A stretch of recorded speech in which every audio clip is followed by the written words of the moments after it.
Do you like playing mage supports that outranges their opponent and deal a ton of damage, but you are tired of getting counterpicked by engaged champions like Pike and Nautilus? Well, there is a solution to that problem. Just play Rumble Support, a mage that deals a ridiculous amount of damage and can poke enemies down with ease, well, at least when they don't outrange him.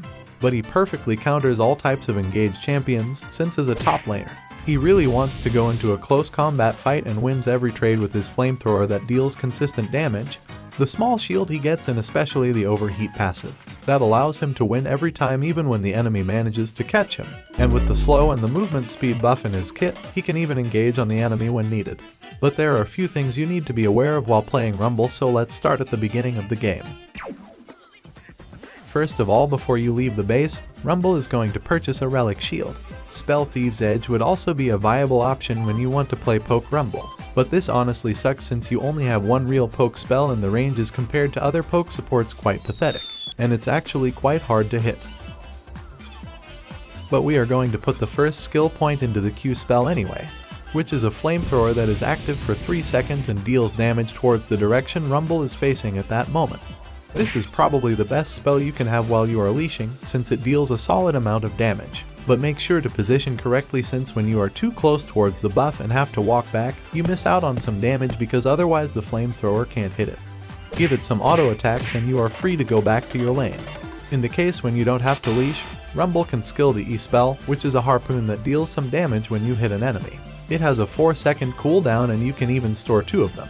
So this is a great poking tool at level 1. But no matter which ability you skill first, Rumble should always wait to reach level 2 in order to have both spells up. Most enemies' supports are looking for an engage at this time of the game, but Rumble support doesn't fear the engage of these champions. Even when he gets hooked by the enemy, this Yordle easily outtrades them. First of all, you are just going to activate the flamethrower to deal some damage over time while you are stunned.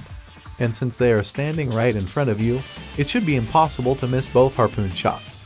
This is already a huge damage output, since these harpoons decrease the enemy magic resistance for 4 seconds, allowing the flamethrower to kick their asses even more than before.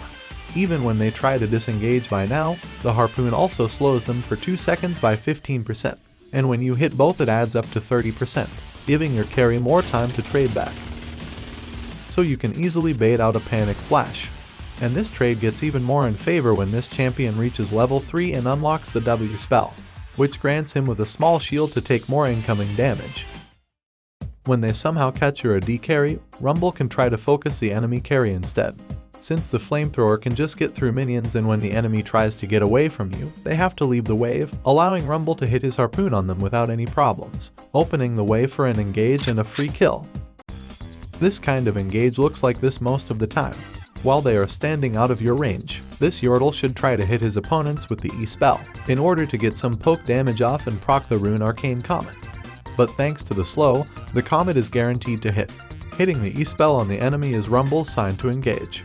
You can try to hit the other harpoon as well in order to increase the slow, and activate the shield since it also grants Rumble with 10% more movement speed, protecting him against some kiting damage as well. And when you are now close enough, you can activate the flamethrower in order to maximize your damage output. Well, this engage isn't really easy since it's quite hard to hit those harpoons, but luckily Rumble's abilities don't need any mana, so you have an infinite amount of tries to hit this spell. All this information was quite important, but we haven't talked about the most important thing about Rumble's kit yet. It can decide about life and death. Rumble's overheat passive. Every ability Rumble casts grants him with 20 heat points, and when you don't use a single ability within 4 seconds, it starts decaying by 10 heat points every second. Well, why are these heat points so important? Well, as soon as the Rumble has more than 50 heat points, the damage of all abilities are going to be increased by a lot.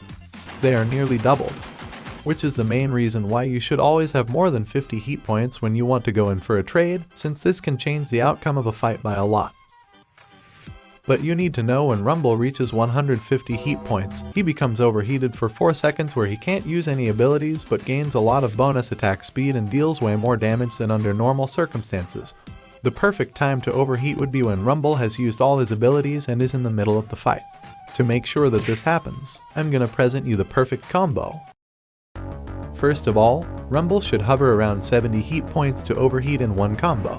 He is going to use the movement speed of the shield to get in range for the harpoon that you should use to slow the enemy. When he is still not in range, use the second one, and now use the flamethrower to finish up the combo. Now Rumble should be overheating, allowing you to finish the enemy off with his empowered auto attacks.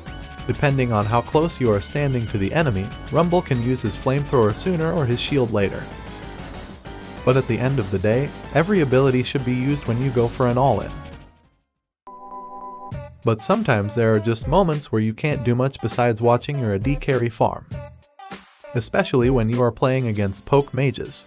Well, to be honest, then you have already made one of the biggest mistakes, since you should never pick a Rumble against these types of champions. In case you did, you can still go for roams around the map.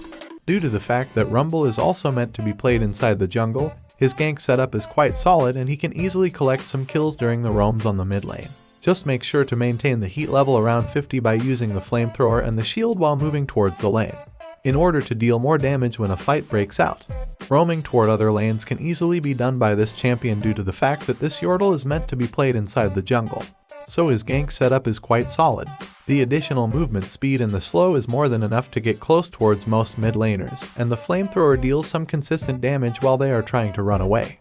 But no matter where you are forced to stay, the first spell Rumble is going to max out would be the Q spell, since this ability can't be missed when the enemy engaged support is looking for a way to go in. It gets through minions and deals consistent damage while he is engaging. It's just the ability you are going to make use of all the time, and by reducing the cooldown, you can literally make use of this ability all the time.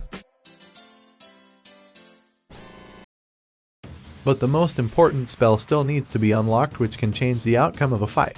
Rumble's ultimate. It's basically an airstrike with a huge range and deals damage when you hit an enemy with it. The annoying part is that this thing sticks to the ground for a few seconds, and everything that walks over these things gets damaged over time and slowed by a small amount. Why is that a problem? Well, when you place it correctly during a team fight, this damage carpet is going to hurt the enemy team for quite a long time and can easily change the outcome of the fight as already told. And this feature is even more useful on the lane when a jungle comes for a gank. Hello there. By placing it correctly, you force them to rather join the fight or walk over the minefield, which means that they get damaged and slowed, thus getting caught by the jungler anyway and are now forced to join the fight with less HP left than before. But since the range of Rumble's ultimate is so ridiculously high, it can also be used to steal secure some kills for your team. Since the airstrike still deals some solid damage at the first impact, the other way to use it properly would be during objective fights, since it can perfectly be used to zone the enemy out of certain areas or break their formation. And due to the fact that the jungle paths are way thinner than the lanes, it gets harder to dodge Rumble's ultimate and easier for you to deal a ton of damage. That's why this spell can be a game changer during the late game, since it has the potential to hit multiple enemies during the fight over a long time. And when someone manages to hit a knockup or a CC spell on a specific target, you can be sure that Rumble gets rid of him with the ultimate. Here are the build and runes for Rumble support. And if you are wondering why there is being played an Elise on the support role and is capable to one-shot the enemy AD carry without any items, click on this video right here.